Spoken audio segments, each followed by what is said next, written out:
sauc Jānis Kalnājs, es esmu Roša biznesa stratēģijas vadītājs. Un mūsu šī vakara sarunas tēma ir plaušu vēzis, kas ir viens no biežāk sastopamajām onkoloģiskajām saslimšanām, vienlaikus arī ar visaugstāko mirstību. Un man šī vakara sarunas biedri ir divi atzīti nozares speciālisti. Dr. Eva Vecvagara, kas ir onkologs ķīmijterapeits un strādā Rīgas Austrumu Kliniskās universitātes slimnīcā, Latvijas onkoloģijas centra ķīmijterapijas dienas stacionārā. Un dr. Inns Siliņš, torakālais ķirurgs, Rīgas Austrumu Kliniskās universitātes slimnīcas, plaušu un tuberkulozes slimību centra, torakālās ķirurģijas nodaļā. Un jūs abi esat Rīgas Austrumu slimnīcas plaušu konsīlija dalībnieki un ikdienā sastopaties ar šiem plaušu vēža pacientiem. Un varbūt jūs varat sniegt tādu īsu ieskatu, kāda ir situācija pašlaik ar plaušu vēža pacientiem Latvijā, cik bieži šī slimība tiek diagnosticēta, kādās stadijās un varbūt kā ir attīstījusies arī ārstēšana pēdējā laikā. Varbūt Inns sāc tu pie tevis nonāk uzreiz. Plaušu vēzis ir bieži sastopams, ar to jau jāsāk. Tā ir viena no biežākajām onkoloģiskajām slimībām. Mums tādi precīzi dati par pēdējiem gadiem nav, bet tad, kad tie dati bija apkopot, tad tā bija viena no top 3 vietām starp citām onkoloģiskajām saslimšanām. Bet, ja mēs runājam par šo slimību izraisīto mirstību, tad, diemžēl, plaušu vēzis ir pārliecinoši pirmajā vietā starp citām onkoloģiskajām slimībām. Un to nosaka droši vien daudz faktori, un viens tas galvenais ir tas, ka tas plaušu vēzis, diemžēl, tiek diagnosticēts jau vēlīni, jeb izplatītās stadijās. Un salīdzinoši tādi agrīni plaušu vēži tiek atrasti retāk, un līdz ar to pamatojoties uz to, ka viņš ir tik bieži izplatīts, šie vēlīnie ir relatīvi daudz, un līdz ar to arī tā mirstība ir augsta. Un tas nav tā tikai Latvijā, tas tā ir visā pasaulē, un visā pasaulē, diemžēl, plaušu vēzis mirstības ziņā ir pirmajā vietā. Mēs runājam, kāda ir iemesli šai vēlīnai diagnostikai, tie ir vairāki. Pirmais jau šī paša plaušu vēža daba. Viņš agrīnajās stadijās ir bez simptomiem bieži vien. Ir bez simptomiem, līdz to viņu ir grūti atklāt. Un mums nav arī nekāda tāda ļoti specifiska ieroča, kā dažām citām lokalizācijām, kur ir onkomarķieris, kur nosakot, jau mums uzreiz ir aizdoms, ka tur varētu būt šis audzējs, tad plaušu vēzim šāds specifisks onkomarķieris nav. Un arī šīs skrīninga metodas, diemžēl, Latvijā vēl nav īsti ieviestas, un arī visā pasaulē tā ieviešana neiet tik gludi. Es te runāju par tādu zemu devu datortomogrāfijas skrīningiem, kas ir šīm riska grupām, un līdz ar to tas ir otrs faktors. Trešais faktors droši vien ir tas, ka arī nav tādas pilnīgi vienotas izpratnes par šo plaušu vēža atrašanu, tālākiem ceļiem, ir daudz dažādi speciālisti, kur šie pacienti potenciāli var nonākt, ģimenes ārsti, pneimologi, un līdz ar to arī viņu katram ir savs ceļš un savs algoritms, kā tas ir, un viņš nav tik īsti vienots. Protams, daudz ko ir devis šis zaļais koridors, kad šie pacienti, kuriem ir šīs aizdomas, var tikt ātrāk virzīti pie speciālistiem, bet līdz galam tas vienmēr tā arī nenostrādā. Jā, un es vēl gribētu piebilst, ja mēs runājam tieši par šo saslimstību, tad ne tikai Latvijā, bet visā Eiropā aizvien vairāk tomēr procentuāli palielinās arī tieši sieviešu saslimstība ar plaušu vēzi, un nebūtu ne tām sievietēm, kuras smēķē. Tā kā praktiski tā var teikt, ka iespēja saslimt ar plaušu vēzi, diemžēl, ir jebkuram no mums. Un tāpēc ir ļoti būtiski tomēr rūpēties par sevi. Rūpēties, es domāju, ka katram par sevi. Un es domāju, ka vismaz katram no mums ir jāiztaisa vismaz reizi 2 gados šī kvalitatīvā rentgenogramma. Un, ja tas ir kaislīgs smēķētājs vai izbijis smēķētājs, tad kvalitatīvu rengenogrammu noteikti šiem smēķētājiem reizi gadā būtu obligāti veikt. Un, protams, ja ir kaut kādas aizdomas par šo plaušu vēzi, un ja šī rengenogramma šo neapstiprina, tad es domāju, ka katrs ģimenes ārsts var tomēr nosūtīt uz datortomogrāfijas izmeklējumu vai kādu citu izmeklējumu. Tas ir par tādu, ja. Jūs jau pāris reizes pieminējāt skrīningu. Vai ir, jūs zināt, varbūt valstis, kurā tas jau ir ieviests mērķtiecīgi? Zinu, Latvijā ir krūts un kolorektālā vēža un zemes kakla vēža skrīninga ieviest programmas. Vai ir kaut kādi varbūt jau konkrēti plāni par to, ja tas vēl tiek pašlaik Latvijā tādā tālākā nākotnē izstāsta? Es domāju, ka tas ir, protams, šis finansiālais aspekts un arī tas, cik mēs esam tomēr izglītoti. Jo mēs redzam, ka ir šobrīd Latvijā krūtsvēža skrīnings, ir dzemdas kakla un šis kolorektālais, tad šie atsaucība, diemžēl, ir gaužām maza. Jā, tas ir pat mazāk kā 40%. Jā. Bet, protams, ja šis skrīnings būtu iespējams Latvijā, tad jācer, kad plaušu vēža mirstība un diagnostika uzlabotos un šī mirstība samazinātos. Bet tas, es vēlreiz saku, tas, diemžēl, ir atkarīgs arī no mums pašiem, ne tikai no šī skrīninga. Jā, katram mums jābūt apzinīgam, pirmām kārtām jāparūpējas par savu veselību. Bet runājot varbūt arī par tām grupām, jūs nosaucāt vienu, kas ir smēķētājiem, noteikti būtu tiem, kam jāpievērš biežāk uzmanība. Vai ir vēl kādas grupas, kurām būtu tas ieteicams, bet tas būtu tas galvenais kritērijs? Šobrīd tas joprojām ir galvenais kritērijs, bet, kā jau minēja, šis plaušu vēzis mainās. Ja mēs paskatāmies atpakaļ dažas 10 gadus, tad tie bija nomācošā vairumā vīrieši, smēķētāji jau zināmos gados, kas ar to plaušu vēzi saslim. Tad šobrīd šie plaušu vēža apakštipi ir dažādi. Un kā jau te minēja, sievietēm un arī nesmēķētājiem var būt plaušu vēzis. Viņš ir savādāks. Tas plaušu vēzis šodien vairs nav viena diagnoze. Tās ir daudz dažādi apakštipi šim plaušu vēzim. Pieminēšu tikai biežākos, tas sīkšūnu un nesīkšūnu vēzis ir dalījums, bet šis nesīkšūnu vēzis, kas ir vairumā gadījumu, arī ir dažāds. Un tad pēdējās 10 gadēs adenokarcinoma, viens no šiem veidiem ir izvirzījies pirmajā vietā sastopamības ziņā. Un tieši šī adenokarcinoma, kurai arī ir vēl daudz dažādu apakštipi, mēdz būt arī nesmēķētājiem gados jaunākiem cilvēkiem. To ir grūtāk atklāt, bet tieši arī šiem pacientiem šis skrīnings varētu būt efektīvs, jo šī adenokarcinoma mēdz izskatīties kā tāds neliels mākonītis datortomogrāfijā un parastā rengenogrammā, lai cik viņi būtu kvalitatīvi, viņi vienkārši neredz. Līdz ar to šī datortomogrāfija, protams, radīs to, ka būs it kā vairāk šo audzēju, bet viņi būs agrākās stadijās. Un tas ir pats būtiskākais, kad vēl ir iespējama tāda radikālāka ārstēšana. Jā, droši vien atkarībā no stadijas arī ir pavisam atšķirīgas pieejas ārstēšanā. Un tīri par Latvijas situāciju, tad vai joprojām ir nomācošais vairākums tiek atklāta tajās vēlīnajās stadijās? Kopumā tas nav tikai tā Latvijā. Visā pasaulē vairumā tiek plaušu vēzis atklāts jau tādā vēlīnā stadijā, kā mēs sakam.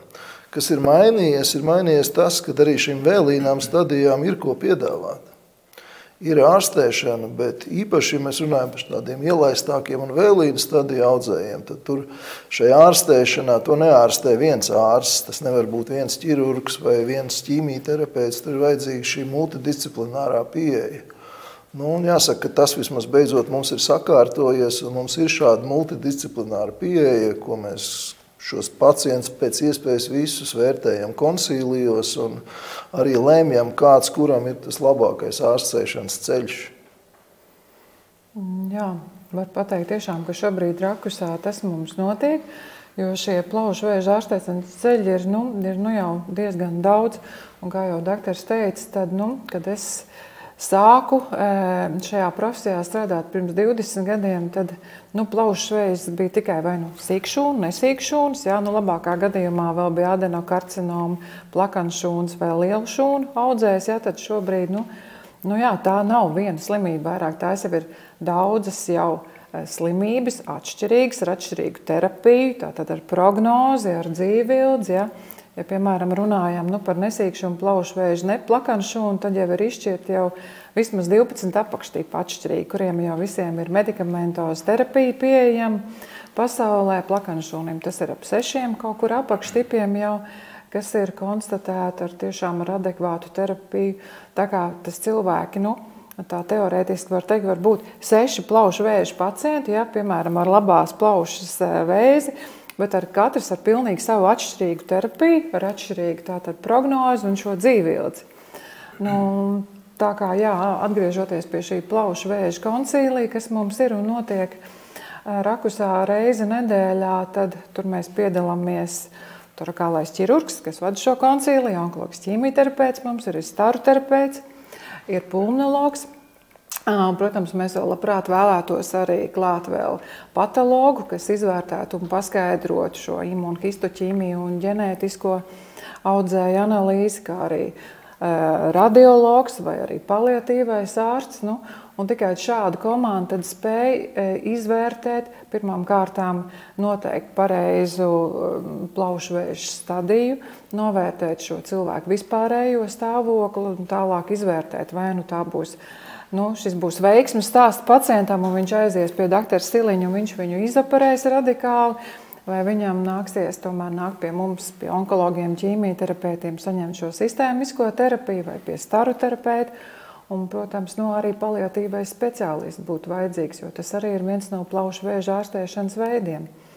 Bet, runājot par šo specifisko terapiju, tad, ir gājis ļoti uz priekšu, bet šobrīd mūsu pacienti tomēr var saņemt tā saukto mērķterapiju, imūnterapiju, protams, ar kritērijiem, kurus valsts kompensē.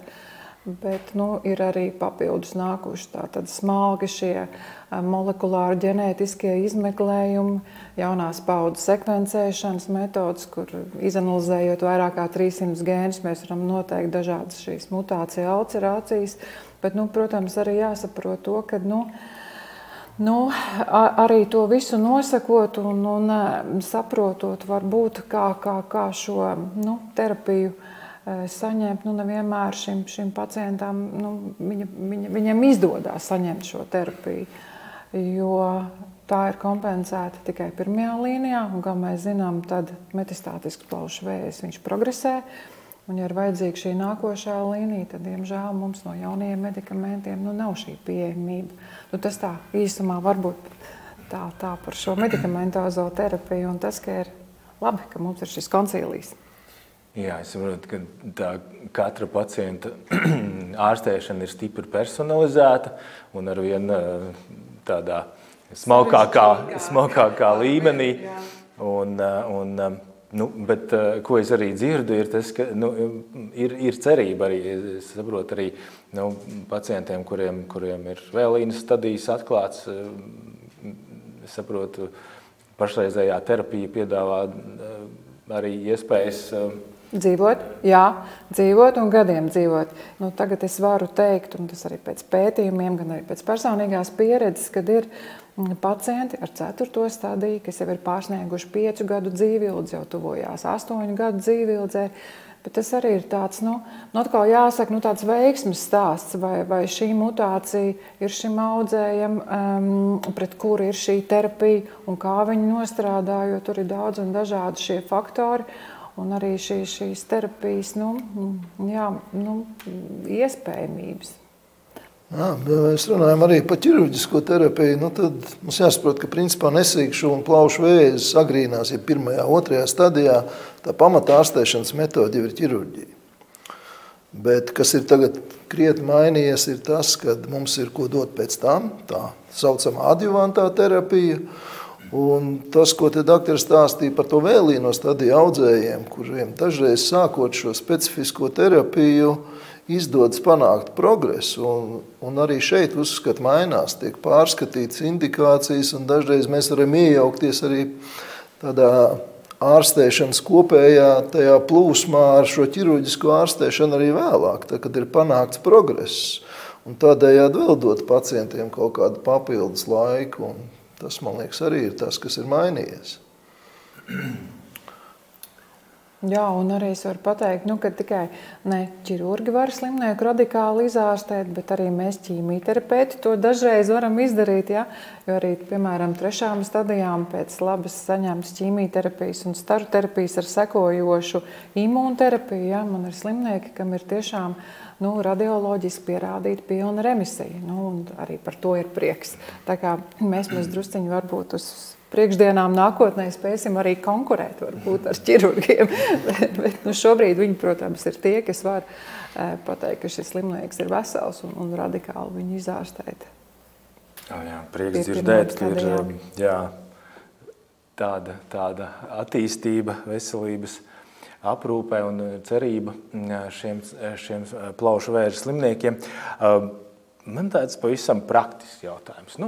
Ja tiešām ir aizdomas par to, ja kompjuterā saskata šo te aizēnojumu, kāds tad būtu tas rīcības algoritms, kā būtu jārīkojās šobrīd? Man liekas, pats svarīgākais būtu nonākt pie speciālista, kas zina, kā rīkoties. Un mums tagad tas ir arī mainījies, ir daudz jaunu dažādu rīku, ar kuru palīdzību mēs varam pēc iespējas ātrāk diagnosticēt. Un arī mazāk invazīvi diagnosticēt. Var pieminēt tikai tādas lietas, kā piemēram navigācijas bronhoskopija, kas pēc būtības mums ļauj šo datortomogrāfijas atradi sapludināt ar bronhoskopisko atradi, un šī pati sistēma tad mums norāda ceļu, lai mēs nonākam pie tā aizēnojama vai potenciālā plaušu vēža, un viņu varam verificēt, jeb pierādīt ar tādu biopsiju bronhoskopijas laikā, ko vienkārši taisot tikai bronhoskopiju, mēs vienkārši neredzēsim. Tā ir viena lieta. Otra lieta mums ir šī endobronhiālā ultraskaņa, ar kuras palīdzību var arī paņemt biopsijas no limfmezgliem, respektīvi izvērtēt precīzi šo stadiju. Jo kas vēl ir viena no kļūdām, pierādot vēzi, ar to vien ir pa maz. Ir svarīgi viņu pierādīt, bet pēc tam tikpat svarīgs solis ir noteikti precīzi viņa stadija. Un tikai tad, kad mums ir šī stadija, tad mēs varam šai konsīlijā izlemt un katram individuāli vai individualizēti atrast šo pareizo ceļu.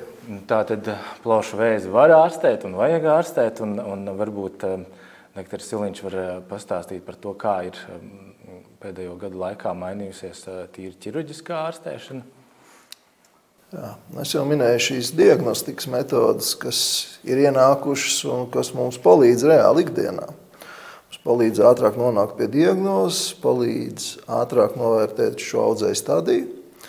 Ja mēs runājam tīri par to ķirurģisko iejaukšanos, tad arī ir tendences, kas mainās. Ir tā vienkāršāk sakot, ir divas tādas pamattendences. Viena pēc iespējas saudzīgāka operācija, un otra pēc iespējas mazāk zaudēt vesels plaušaudus.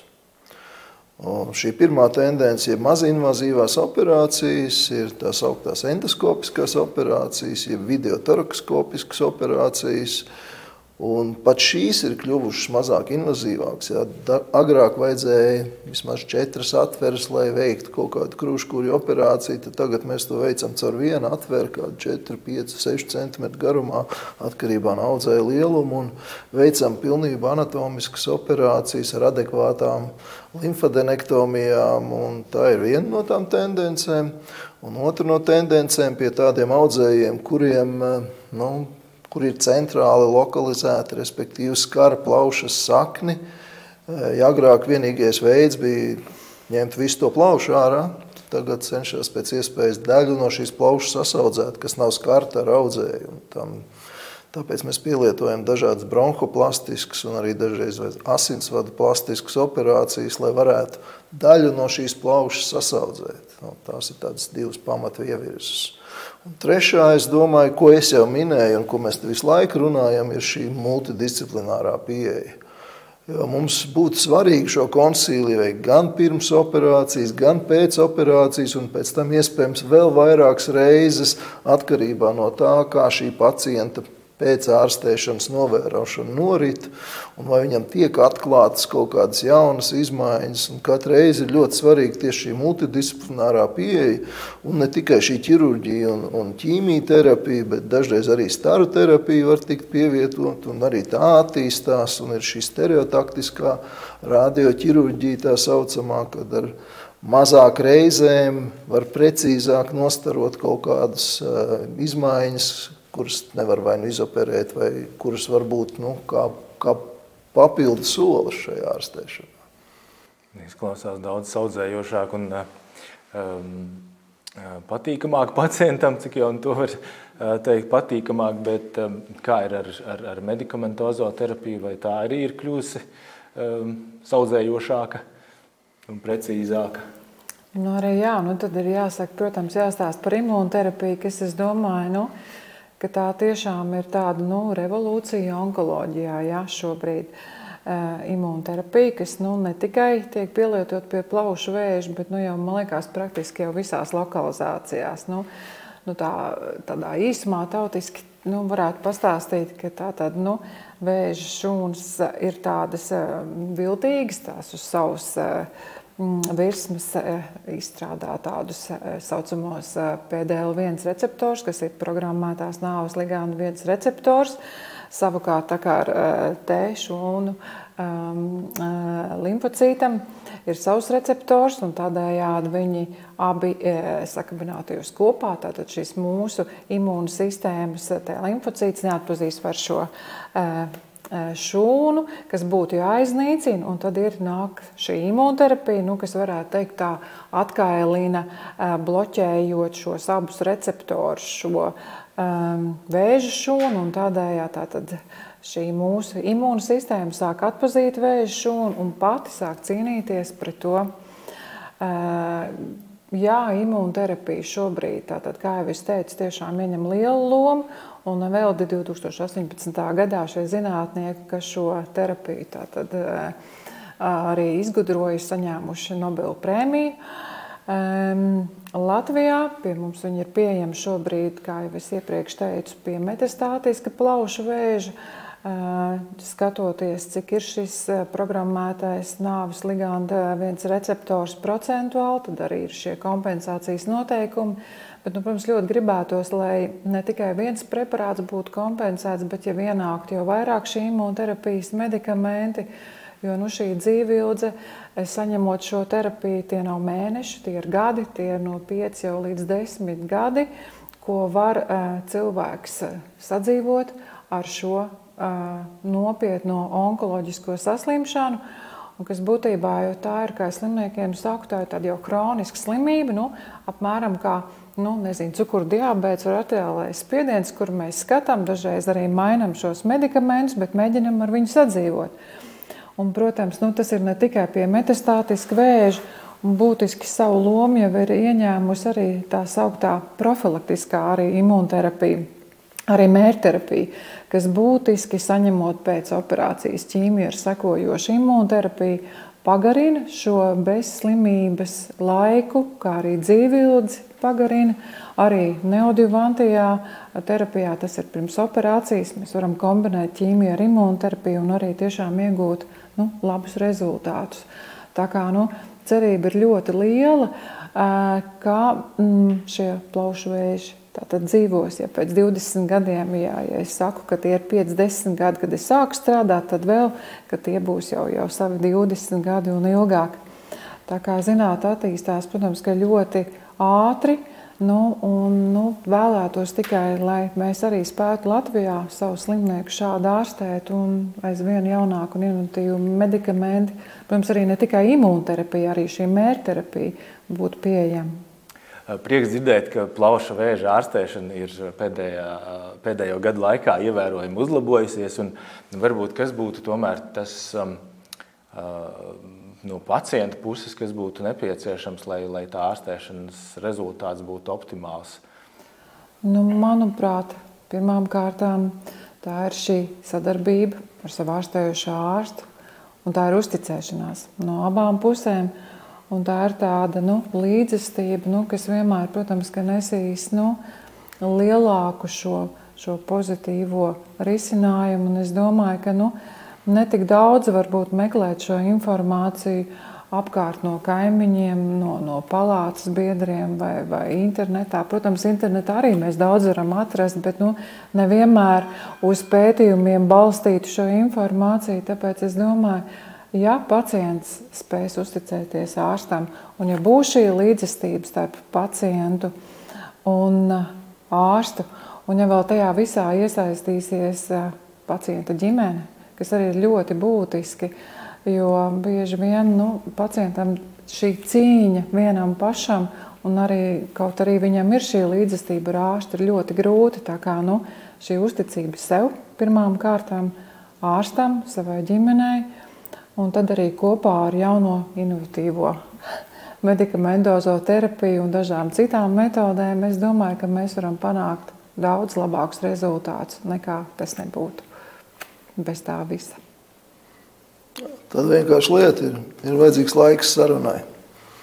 Ir jābūt laikam, lai tas pacients varētu izrunāt, lai ārstam būtu laiks izrunāt, un to jau nosaka daudz faktoru. Gan tas, ka trūks šo ārstu speciālistu, viņiem ir pārāk daudz šo pacientu un pārāk maz laika. Dažreiz arī pacientu vai ārsta nevēlēšanās līdz galam kaut ko izrunāt. Man liekas, tai sadarbībai ir ļoti liela loma. Tā no savas dzīves es varu teikt, ka viss tas problēmas bieži vien rodas tikai no tādas neizrunāšanas un problēmas neizprašanas līdz galam. Protams, šī multidisciplinārā pieeja, tas, man liekas, jo laiks iesies tālāk uz priekšu, jo viņi būs nepieciešami vairāk. Varbūt es vēl varu piebilst to, ka ģimenes ārstiem, kas, protams, viņiem ir arī par šo pacientu, viņš ņem šo līdzdalību un varbūt nevajag baidīties no šīs diagnozes, un arī mēs labprāt atsaucamies uz ja varam palīdzēt gan telefoniski vai savādāk, jo tie arī ir pacienti, un tas, ka viņš ķīmiju saņem vai kādu specifisku terapiju, viņam arī var būt daudz un dažādas citas saslimšanas, tā kā varbūt arī tādu šo sadarbību, protams, ka labprāt uz to arī ietu. Es teikšu lielu paldies mūsu speciālistiem par interesanto sarunu. Daudz ko jaunu uzzinājām par plaušu vēža ārstēšanas iespējām, un tādas ir. Galvenais laicīgi ir meklēt speciālistu palīdzību un arī aktīvi iesaistīties ārstēšanā. Tad plaušu vēzis ir principā hroniska slimība, ar kuru ir iespējams dzīvot arī gadiem ilgi. Mums šī vakara sarunas biedri bija dr. Eva Vecogare un dr. Ints Siliņš. Paldies viņiem par šo, un paldies, ka noskatījāties šo sarunu par plaušu vēzi.